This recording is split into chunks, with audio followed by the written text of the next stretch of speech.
Okay, so hello everyone, welcome back to the React.js course. I'll continue where we left off last time. So we introduced what a component is and we introduced how our app.js big component actually renders our HTML code on top of a virtual DOM, and that is our React app actually that is already has already started. And we also mentioned the fact that a component can be either a function or a class, and we introduced how a function is written. Now today we are gonna in this video we are gonna talk about how a class is written in a component class actually, and we are gonna also get familiar on what props are actually in a React app. Okay, so I forgot to mention a very important fact last time, that this export default keyword that we see here is a very important step that we need to add, and we'll get an error if we remove it actually. And that is because we are importing component one inside of another component, which is app.js. And if we import any component inside of another component, we need to export it. So it's a very important fact. If you get an error, that means that you have forgotten to add this keyword export. Okay, now let us go to the source folder and create a new folder called components. And I want you to always use this trick actually, that all the React developers actually create a folder called components and place all the components of the React app inside of it, because it's easier to see and it's a cleaner code and folders and so on. Okay, so inside of this folder I'm gonna create a new file called car.js, and we are gonna write in the code of a class component. I'm gonna first write in how to initialize a class, and then we'll talk about it. First of all, and most importantly, we need to import React from React, and then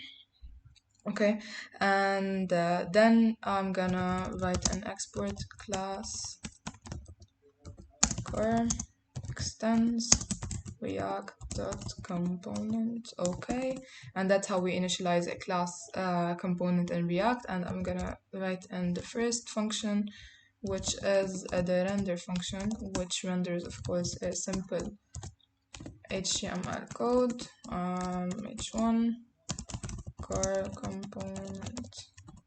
Okay, so that's how we write in a class component in React. It differs a little bit from the function actually. I like to use functions, but I think it's less complicated, but you need to know, of course, that there are classes in React, okay?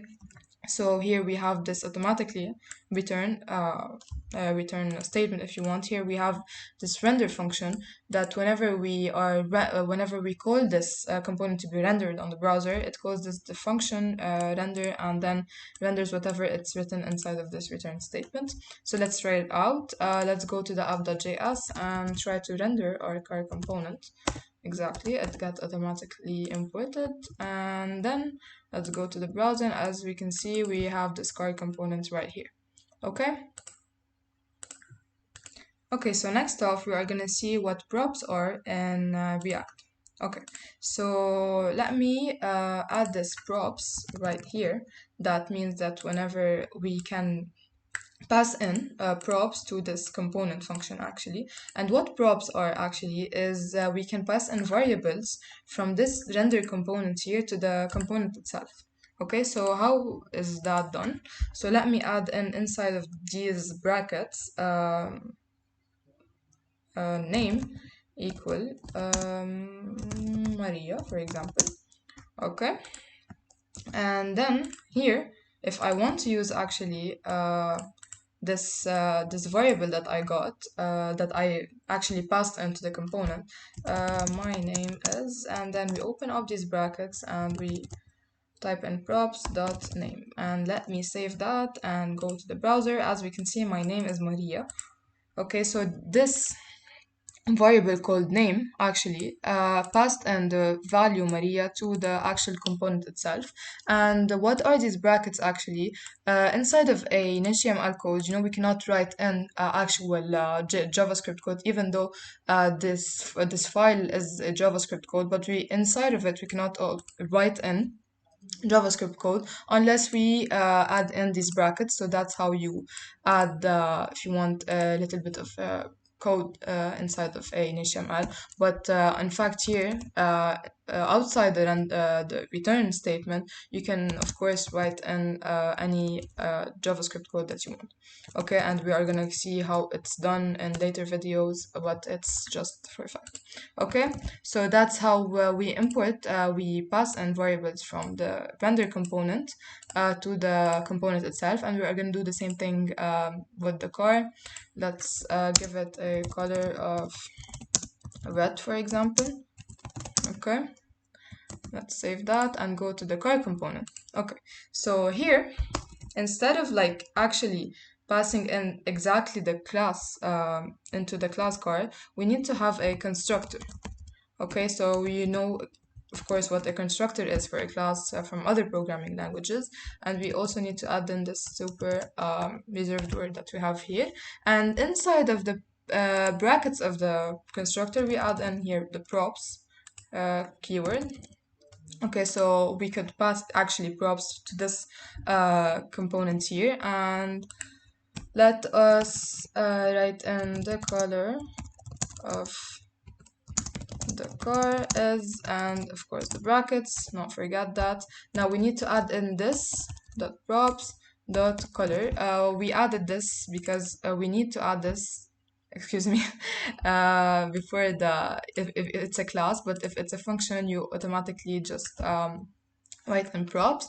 Let me save that and go to the React app actually, and as we can see we have successfully passed in the color red to the car component using props.